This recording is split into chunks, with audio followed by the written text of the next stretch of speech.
안녕하세요. 반갑습니다. 제 소개를 하자면 저는 은퇴한 수의대 편입과외 선생님인데요.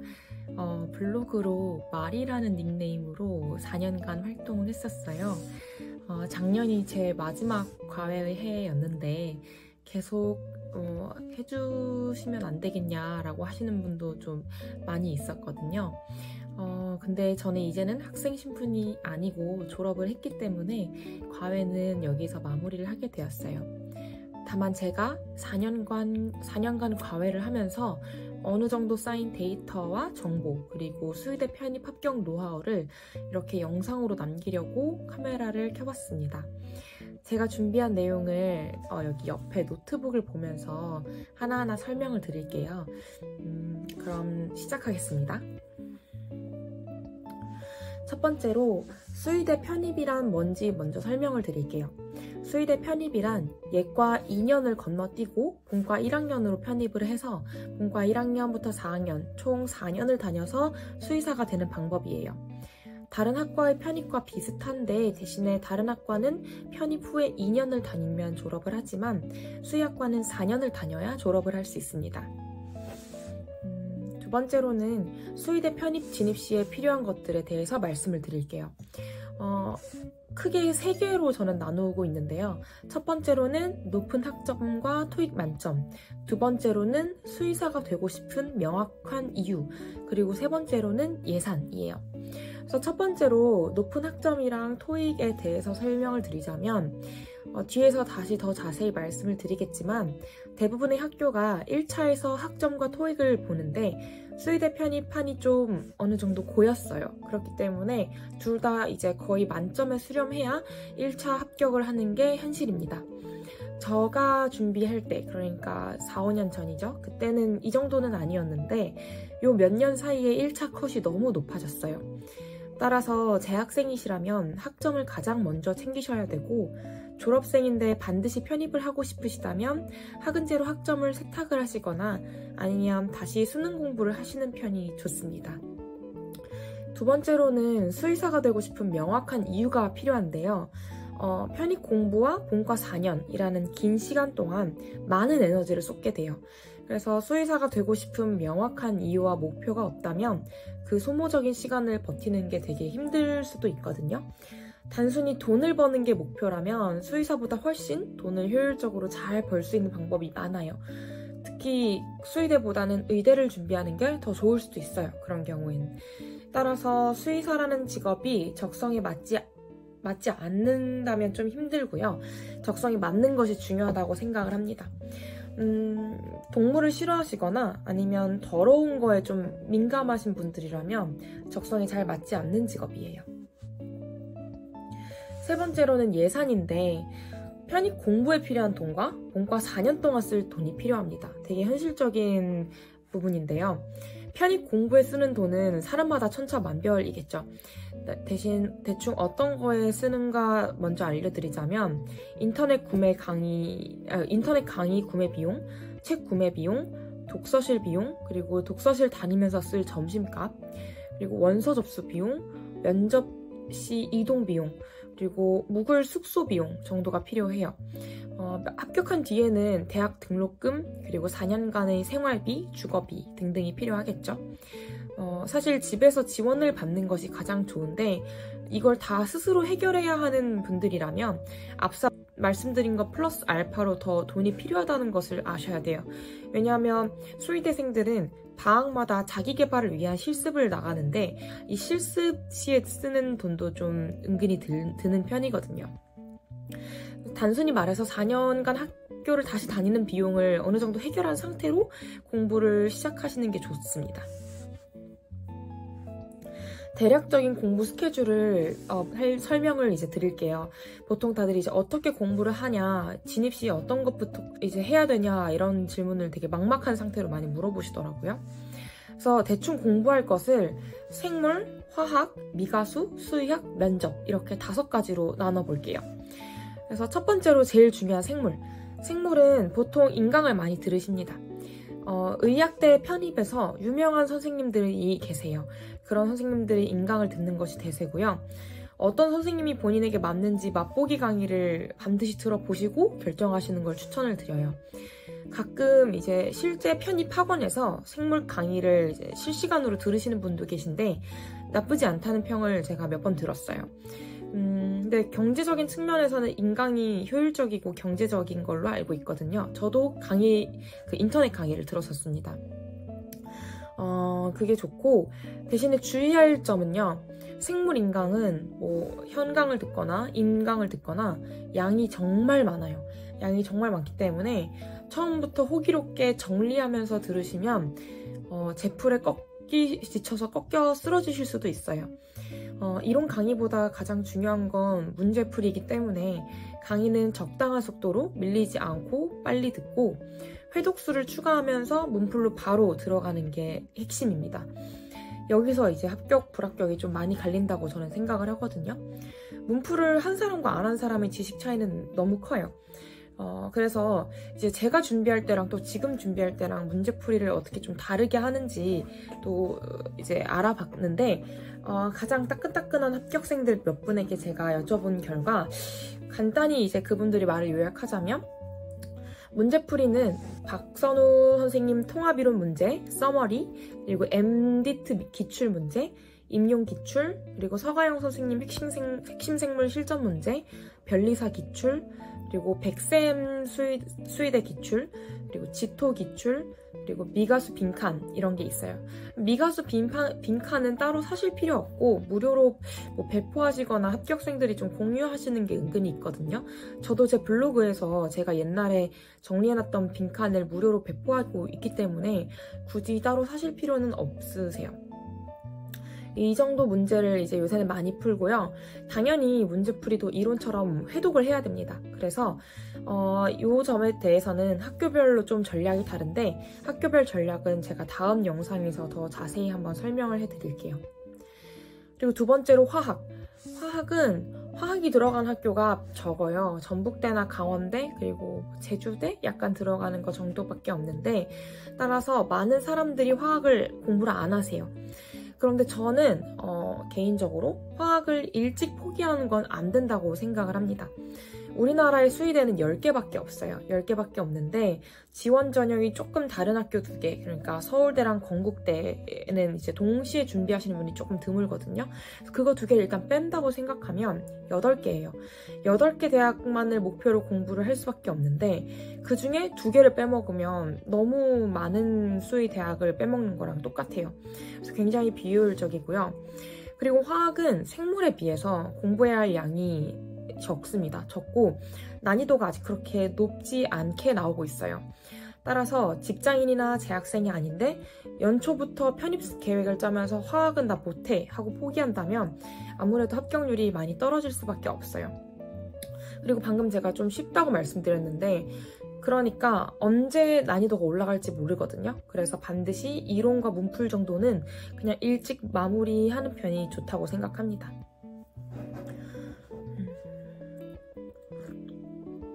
그리고 세 번째로는 미가수. 미가수는 미리 가보는 수의학 교실이라는 책의 줄임말인데요. 충북대에서 만든 책이에요. 이 책은 그래서 충북대 하나만을 위해서 보는 책입니다. 충북대 시험에 이 책을 기반한 시험이 나오고요. 수의학 내용이 컴팩트하게 되게 잘 들어가 있기 때문에 대부분의 편입 준비생들이 가지고 있는 책이에요. 충북대 시험이 이 책을 기반으로 나오니까 충북대를 준비한다 하시면 이 책을 거의 씹어 먹는다 생각하시고 공부를 하셔야 돼요. 근데 이때까지는 빈칸으로 나왔는데 사실 빈칸으로 내면 대부분의 학생들이 다 맞춰요. 책이 정해져 있고 여기서 낸다 하는데 이거를 사실 진심으로 준비하는 사람 치고 다 안 외울 사람이 없잖아요. 그래서 다 맞추기 때문에 계속 이제 난이도 조정이 곧 생길 것이라고 제가 예측을 했었는데 아니나 다를까 이제 몇 달 전 시험이었죠. 2025년도 편입에서 난이도가 좀 올라갔었습니다. 완전 서술형에 영어 지문까지 나왔다고 해요. 이럴 경우에는 이 내용을 단순히 암기하지 않고 좀 꼼꼼히 읽으면서 공부한 사람에게 유리했을 거고 또 충북대 말고 다른 학교를 대비한 사람들만 합격할 수 있었을 것 같아요. 만약 충북대를 쓰지 않는다면 저는 이 책은 과감하게 포기하는 걸 추천을 드려요. 면접에는 당연히 도움이 되겠지만 이 책을 챙기는 것보다 차라리 앞서 말씀드린 화학 공부를 더 해서 전북대나 강원대를 더 노려보는 편이 아무래도 준비할 수 있는 학교의 수를 높이는 방법입니다. 네 번째로는 수의학인데요. 여기가 조금 애매해요. 충북대를 대비하시는 분들은 미가수 덕에 어느 정도 기본적인 면접용 수의학 지식은 생기실 거예요. 근데 당연히 그걸로도 부족해요. 그래서 아무리 생물 및 화학 공부를 해도 한두 문제 정도는 킬러 문항으로 수의학적 내용이 나올 수가 있고 또 면접에서 물어봅니다. 그렇기 때문에 면접 및 킬러 문항 대비용으로 기출 수의학 내용은 어느 정도 숙지를 하고 계셔야 돼요. 이 부분은 스스로 공부를 하거나 아니면 합격생의 자료 및 과외를 받는 것이 아무래도 효율적입니다. 그런데 저는 혼자 공부해서 합격했어요. 저는 혼자 이 부분을 공부를 했었거든요. 제가 4년간 주구장창 이제 제 수업을 신청하시려는 분께 다 말씀을 드렸는데 합격생 과외가 절대 필수는 아니라는 거. 그래서 혼자 할 수도 있다는 걸 말씀드리고 싶고요. 그리고 5번째로는 면접이에요. 수의대 편입에서 면접은 진짜 중요해요. 편입판이 꽤 고였기 때문에 생물화학 잘하는 사람 많고 또 면접도 잘하는 사람이 많아요. 그래서 막상 면접에서는 1차 점수 차이가, 그러니까 시험이나 학점 이런 거 차이가 크게 나지 않는 경우가 많습니다. 이럴 경우에는 면접에서 합격 불합격이 나뉘게 되는데 또 제가 4년 동안 모의 면접을 해본 결과 편입 준비생 분께서 한 15분에서 30분 정도 말하는 모습을 봤는데 거기서 말하는 모습과 태도 그리고 답변 내용을 보면 그 사람이 얼마나 열심히 공부했는지가 티가 나더라고요. 그래서 제가 이걸 구분할 정도면 교수님들은 아마 그 시간 동안 앞에 앉은 편입 준비생에 대한 훨씬 더 많은 정보를 가져가실 거거든요. 그렇기 때문에 면접은 한 9월에서 10월 정도부터 빨리 시작을 해서 얼른 완성을 해놓고 시험 일정을 약 한 달 전부터, 그러니까 11월, 12월부터는 말하는 연습과 자세 교정만 하고 그냥 생물화학 및 수의학 공부에 집중을 하시는 것이 좋습니다. 그러니까 대략적인 플랜을 짜보자면 1월에서 6월 정도까지 생물 이론 강의 및 문풀을 한 바퀴를 완료를 하셔야 되고요. 1월에서 5월까지 화학이나 아니면 미가수 혹은 화학과 미가수를 이론 강의 및 문풀을 한 바퀴 완료하시는 게 좋아요. 그러니까 한 여름쯤에는 어느 정도 이론 및 문풀, 이론은 끝난 상태여야 되고 문풀은 진행 중이거나 끝난 상태여야 된다는 거죠.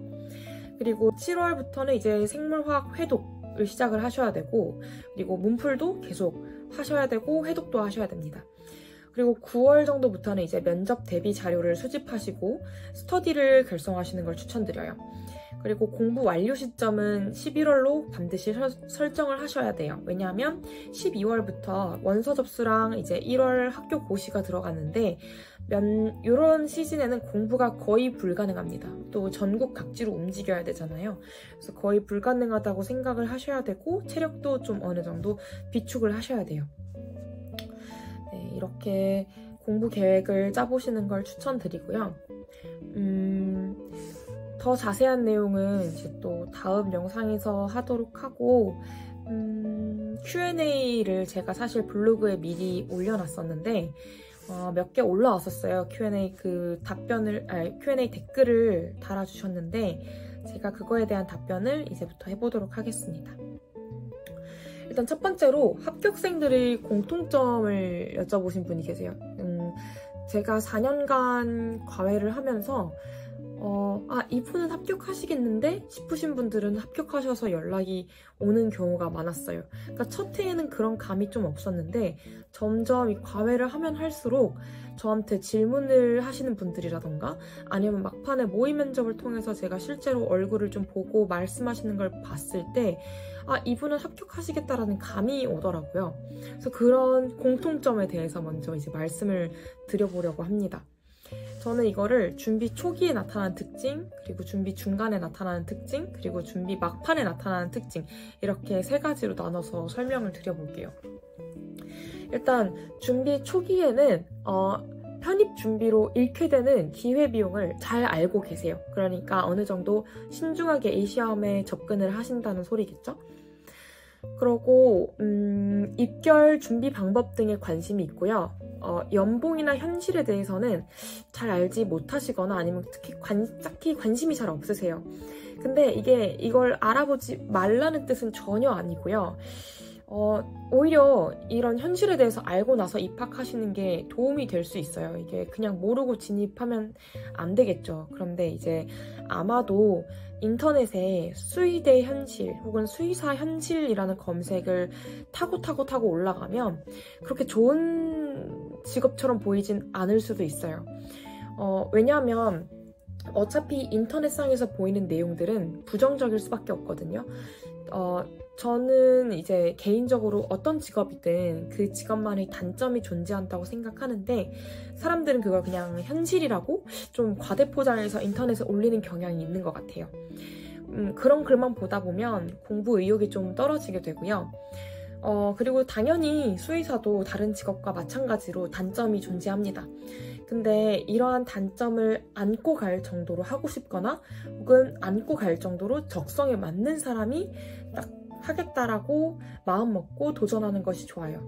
그리고 이렇게 딱 하기로 마음 먹었다면 그냥 그 뒤는 돌아보지 마시고 멋진 수의사 선생님들을 보면서 공부 자극을 더 하시는 게 합격에 좀 더 가까워지는 길이라고 저는 생각을 합니다. 그리고 공부 중간에 나타나는 특징은요, 좀 스트레스를 잘 푸는 방법을 아세요. 그리고 체력도 잘 유지하시고요. 물론 공부할 때 운동이나 혹은 친구들과의 모임은 줄이는 게 맞죠. 그런데 이제 본인만의 기준을 가지고 뭐 일주일에서 2주일에 한 번씩 좀 어느 정도 쉬는 시간을 가지면서 스트레스를 조절하시는 게 좋습니다. 근데 어차피 공부를 하다 보면 그 빈도수가 줄어들 거예요. 왜냐하면 공부를 하면 할수록 공부할 것들이 불어나기 때문에 쉽게 다들 쉬지 못하시더라고요.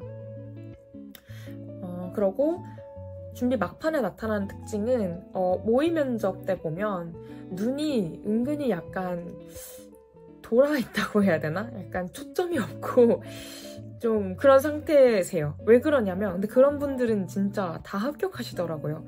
왜 그러냐면 저도 그랬는데 지금 내 눈앞에 합격 말고 아무것도 보이는 게 없기 때문에 뭔가 멍해 보이는 거예요. 근데 그런 분들은 진짜 다 대부분 합격했다고 연락이 오시더라고요. 너무 감사하게도. 그리고 당연한 얘기지만 면접 답변을 잘 하십니다. 진짜 당연한 얘기긴 한데요. 이론과 문풀 공부를 모두 완료했다면 면접 준비 역시 일찍 시작을 잘했을 거고 그러면 말도 잘할 거예요. 그래서 제가 모의 면접을 하면서 가끔 아쉬운 분들이 있는데 면접 스크립트 준비를 다 해서 내용을 다 알고 있긴 한 것 같은데 이게 공부 시간에 쫓겨서 말하는 연습을 못해서 약간 말할 때 두서가 없으시고 좀 키워드만 남발하시는 분들이 계시거든요. 그런 분들은 다 했는데 마지막에 진짜 말하는 그 연습만 안 한 케이스예요. 이게 시간이 부족해서든 뭐든. 이런 분들은 한 절반 정도가 합격했다고 연락이 오시는 것 같아요.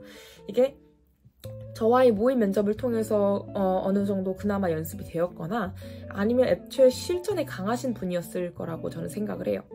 그래서 그러면 이제 면접 답변을 잘한다는 건 어떤 거냐라고 물어보신다면 그것도 다음 영상에서 한번 준비를 해드리겠습니다. 그리고 편입생들에 대한 편견 없나요? 라고 물어보신 분이 계세요. 저도 사실 입학 전까지 많이 걱정하고 긴장을 했던 부분인데요. 특히 다른 거와 다르게 약간 의학 계열 쪽은 수업이 고등학교 수업 같아서 교실이 정해져 있고 교수님만 바꿔가면서 수업을 하니까 이미 이 친구들은 2년간 엄청 친해져 있을 텐데 여기서 어떻게 친구를 새로 사귈까? 그리고 나는 동기들보다 나이가 많은데 친해지기 어렵진 않을까라는 걱정을 많이 했었어요. 사실 정답은 없는데요. 일단 제가 아는 대부분의 편입생들은 적응을 잘했습니다. 저도 개인적으로 적응을 잘했다고 생각을 하는데요. 일단은 요즘 친구들은 좀 다 착하고 친절한 것 같아요. 그리고 절대로 편입생에 대한 편견은 없습니다. 물론 있는 사람도 있겠죠.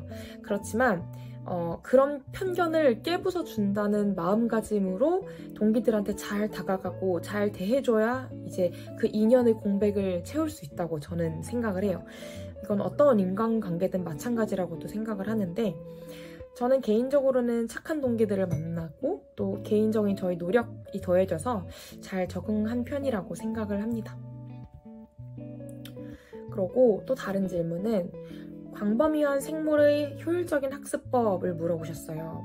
맞아요. 이게 생물 인터넷 강의를 들어본 사람이라면 다들 공감하실 텐데 이게 암기왕이 아닌 이상 편입용 생물 아니면은 피트, 미트 이런 용 생물은 아무리 암기해도 계속 까먹어요. 그래서 암기를 진짜 잘하는 사람이어가지고 당장 잘 외워도 한 달 혹은 2달이 지나면 그 잔상만 남아있어서 계속 까먹어서 문제가 디테일하게 나오면 잘 풀지를 못해요. 그래서 사실 시험장 가기 직전까지 까먹어요. 그래서 효율적인 생물 공부 방법을 다시 저는 크게 3가지로 나누는데요. 첫 번째로는 회독수를 늘리셔야 돼요. 생물은 언젠가 끝낸다라는 마인드가 아니라 시험이 끝날 때까지 계속 회독한다라는 마인드로 접근을 해야 되거든요. 물론 처음 인강을 들을 때는 진짜 한 3, 4개월 정도 걸릴 거고 그 다음 처음 회독을 다시 하는 것도 너무 볼 때마다 새롭기 때문에 1, 2개월이 걸릴 거예요. 그러면 어라? 준비기간 끝인데요? 라고 하실 텐데 그럴 필요 없는 게 그 다음부터는 한 번 회독에 이제 몇 주 혹은 며칠 이렇게 짧게 줄어드는 시간밖에 걸리지 않으실 거예요. 그래서 저는 제가 준비를 했을 때 제가 회독을 정말 많이 했어서 몇 번을 했는지 잘 기억은 나진 않지만 시험 막판에는 스터디원이 어떤 내용을 물어보면 이제 그게 몇 페이지 어느 부분에 있다라고 이제 말을 해줄 수 있을 정도로 많이 그 내용을 외운 상태로 시험장에 들어갔던 걸로 기억합니다. 그 다음에 2번째로는 진짜 문풀을 꼭 하셔야 돼요. 생각보다 문풀을 포기하시는 분들이 너무 많아요. 근데 이거는 불합격 혹은 장수생의 지름길이에요. 그래서 이제 준비를 안 해보신 분들은 아니 왜 그걸 안 하죠? 라고 물으실 수 있는데 이게 너무 이론 강의가 길고 방대한 데다가 본인이 덜 외웠다는 그 생각에 완벽히 외운 다음 다시 문제를 풀겠다는 다짐으로 문풀을 계속 뒤로 미룹니다. 그러다가 못 풀게 돼요. 그래서 이론을 진짜 한 번이라도 들었다면 그냥 내가 외웠던 안 외웠던 모르던 알던 그냥 회독과 문풀을 꼭 병행하셔야 돼요. 그래서 문풀은 회독수를 또 늘리는 아주 좋은 방법이거든요. 왜냐면 당연히 이제 문제를 틀리면 그 틀린 문제를 복습하면서 또 결국 이론책을 펼치게 되기 때문에 그렇게 될 수밖에 없어요. 그리고 3번째로는 이것도 진짜 꿀팁인데 너무 안 외워지는 부분 혹은 무조건 암기해야 되는 부분은 따로 정리하는 노트를 만드세요. 근데 주의할 점은 절대 처음부터 하시면 안 돼요. 왜냐면 처음엔 다 중요해 보이고 절대 못 외우기 때문이거든요. 그래서 한 3, 4번째 회독부터 이제 슬슬 내 눈에 안 외워지는 게 나올 겁니다. 그때 그런 부분을 공부할 때 바로바로 옮겨 쓰는 그냥 노트 혹은 연습장이 있어야 돼요. 목차, 순서, 필기 규칙 이런 거 다 무시하시고 그냥 안 외워지는 부분만 옮겨 쓰시면 돼요.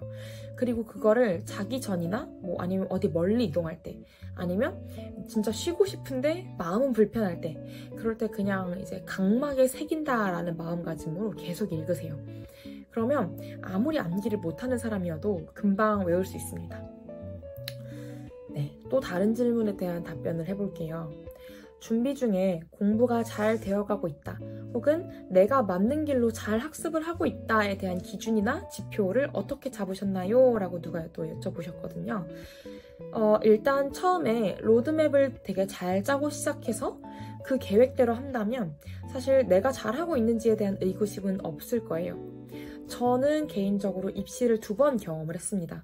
근데 첫 번째에는 그런 로드맵 없이 그냥 무작정 시작을 했는데 그렇기 때문에 막판에 이건 떨어진다라는 감이 왔었어요.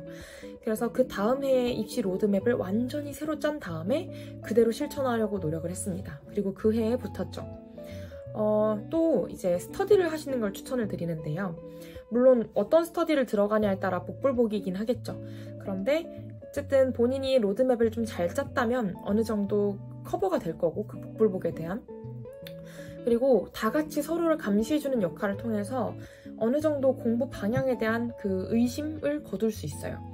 그리고 그렇게 좀 잘 돌아가는 스터디는 보통 대부분 합격하거나 모두 합격합니다.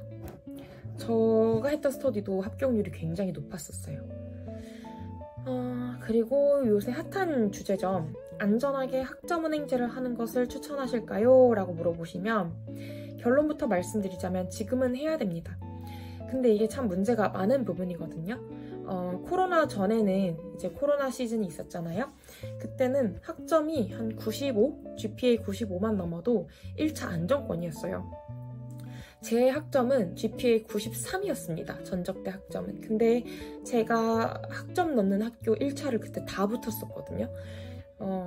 코로나 때 학점을 좀 쉽게 주는 현상이 생겼었고 그때 학점 인플레 현상이 확 생겼었어요. 제가 그 직전에 합격을 해가지고 그 현상이 없었을 때 이제 들어왔던 건데 이때까지만 해도 그래도 95에서 96 정도면 합격권이었거든요. 그러니까 제가 과외를 했을 초창기죠. 그런데 이미 졸업한 학생들 중에 이 학점이 안 되는 사람이 많았어요. 왜냐면 사실 학점 95에서 96은 진짜 잘한 거거든요. 그래서 이분들이 학은제를 해버렸죠. 근데 문제는 학은제를 하면 학점이 너무 쉽게 따진다는 거예요. 뭐 요새는 조금 어려워졌다고는 하지만 그래서 학점이 95에서 96인 사람들까지도 이제 너도 나도 학은제를 이제 쉽게 들어버리는 바람에 지금 준비생들의 평균 학점이 너무 높습니다. 저는 이건 좀 큰 문제라고 생각을 해요. 왜냐하면 이제 코로나가 끝난 지 오래됐죠. 코로나도 끝나서 대학들은 다시 좀 정상적으로 학점을 잘 부여하고 있고 대신에 고여있는 이제 편입준비생들은 여전히 편입을 준비하고 있죠. 또 개인적으로 4년제 대학에서 4년간 대학 생활을 하면서 얻는 학점과 학은제 강의를 방에서 들으면서 얻는 학점에는 큰 차이가 있다고 생각을 하거든요. 후자는 너무 효율적이고 또 소위 말하는 학점 플래너라는 게 있어요. 그래서 이걸 높은 학점을 받는 걸 도와주는 사람들이 있어요. 근데 이게 4년제 학교에는 없거든요. 학점 은행제라는 개념은 사실 현실적인 이유로 대학을 못 가서 학사학위를 따지 못하는 사람들을 위해 존재하는 좋은 제도인데 이거를 학점 세탁용으로 좀 다들 이용해버리는 바람에 약간 좀 그런 상황입니다. 그래서 사실 제가 지금 준비생이라면 좀 억울할 것 같긴 해요. 그러고 아마도 울며 겨자 먹기로 했겠죠. 근데 이런 문제가 생긴 지 좀 몇 년이 됐고요. 많은 분들이 이 문제를 알고 계세요. 그래서 제 생각은 곧 이 문제점은 해소가 될 것입니다. 그러나 아직 이제 2025년 입시 기준에서는 해소되지 않았기 때문에 만약에 이제 지금이 2월이죠. 지금부터 입시를 이제 하시는 분들 중에 학점이 한 97 정도 이하라면 학은제를 하거나 아니면 학점을 안 보는 학교에 이제 공부를 하셔야 돼요. 실제로 제 학생분 중에 학점이 낮아서 학은제를 하셨어요. 학은제를 하셨는데 공부도 열심히 하셔가지고 결국에 학점을 안 보고 시험만 치는 학교에 합격을 하신 분이 계시거든요. 결과는 너무 좋죠. 결국에 합격을 하셨으니까. 그런데 너무 그분은 이제 고생을 하신 거죠. 그 학점을 올리기 위해서 너무나 큰 이제 시간과 돈을 쓰신 거죠. 그래서 만약 입시 관계자분께서 이 영상을 보고 계신다면 이거의 문제점, 허점을 좀 알고 계시면 좋지 않을까 싶습니다. 그래서 결론은 어쨌든 저라면 지금 학은제를 할 것 같다라는 게 결론입니다. 그리고 통합이론을 듣고 있는데 문풀을 같이 병행하는 것이 좋은지 혹은 이론학습을 먼저 빠르게 끝낸 뒤 회독과 함께 문풀을 하는 것이 좋은지에 대한 조언 부탁드립니다. 라는 질문을 하셨는데 앞에서 많이 설명을 드렸죠. 대신에 추가적으로 더 말씀을 드리자면요. 어떤 단원을 듣고 그 단원 문제를 바로 푸는 건 너무 문제가 쉽게 풀리거든요. 그래서 적어도 몇 단원 시차를 두시고 푸는 것을 추천을 드릴게요. 그러면 많이 틀리실 겁니다. 네, 그러면서 실력이 느는 거니까. 네, 그 다음 질문을 해보겠습니다. 컨설턴트와 상담을 통해서 시작하셨나요? 아니면 혼자 알아보시고 계획을 세우셨나요? 일단은 제가 준비를 시작할 때는 학교별 특징을 설명하는 일회성 상담이 있었어요. 그 상담을 통해서 처음에 아무것도 모를 때 학교별 특징을 파악한 다음에 그 해에는 떨어졌어요. 근데 그 해에는 떨어졌지만 그 다음 해는 붙었었습니다. 사실 자랑까지는 아닌데 멘토링이라는 개념을 처음 도입한 게 저예요. 그 전까지 몇몇 과외나 상담은 있었는데 그 입시 전반적으로 상담부터 수업 그리고 모의 면접까지 끌고 가고 멘토링을 통해서 중간중간 질문을 받고 공부 방향을 이끌어준 거는 그런 방식으로 한 건 제가 처음이었던 걸로 알고 있어요. 근데 이때도 제가 항상 말씀드리는 게 있었는데 멘토링이나 과외는 절대 필수가 아니다였어요. 가끔 보면 내 걸 무조건 들어야 합격한다 라고 홍보하는 분들이 있었거든요. 제가 본과를 다닐 때도 많았어요. 근데 저는 그런 전반적으로 끌고 가는 멘토링 없이 합격을 했기 때문에 절대 그게 필수라고 생각하지 않습니다. 제가 그럼 이제 멘토링이나 상담 없이 어떻게 로드맵을 이제 두 번째 해에 짰냐면 합격 수기 정독과 스터디의 힘이었어요. 컨설턴트나 멘토링이 이제 좀 체계적으로 하고 있으신 분이 많기 때문에 하셔도 좋다고 생각은 하는데 그 전에 본인이 합격 수기를 5년치까지 모두 정독했는지 스스로 되돌아보세요. 아마 적으실 거라고 저는 생각을 하거든요. 저는 합격 수기를 진짜 하나하나 정독하면서 공부 방법의 공통점을 파악하고 계획을 짰었습니다. 그리고 좀 웃기는 얘기긴 한데 공부 중반부부터는 그러니까 여름에서 가을쯤이죠.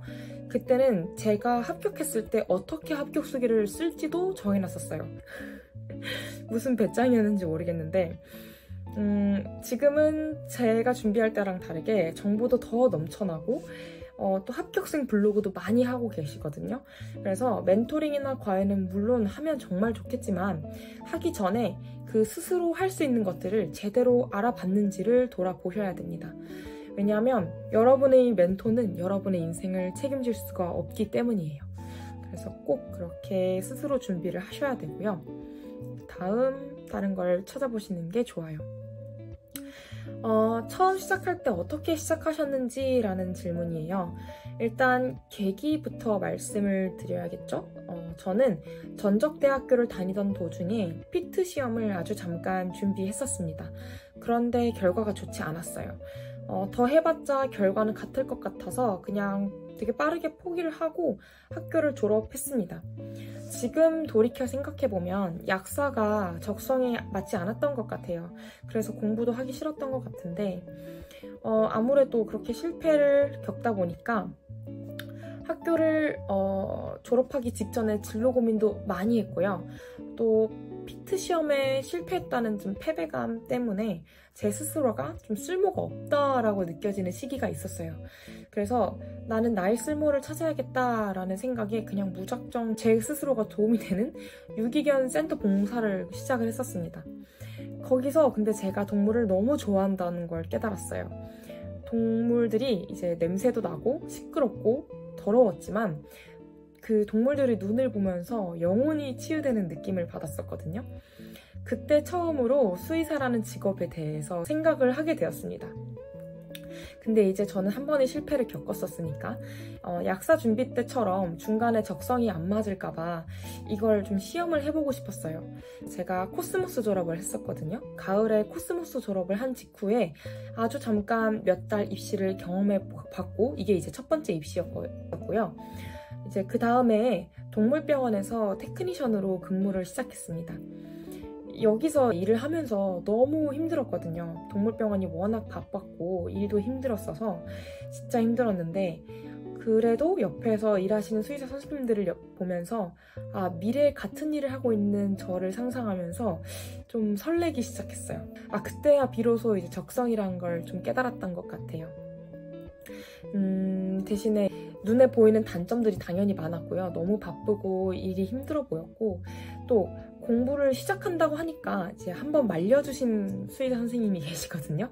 당연히 제가 하겠다 하니까 그 이후엔 응원을 해주셨는데 그렇게 옆에서 말리는 현직자가 있어도 너무 하고 싶어지는 거예요.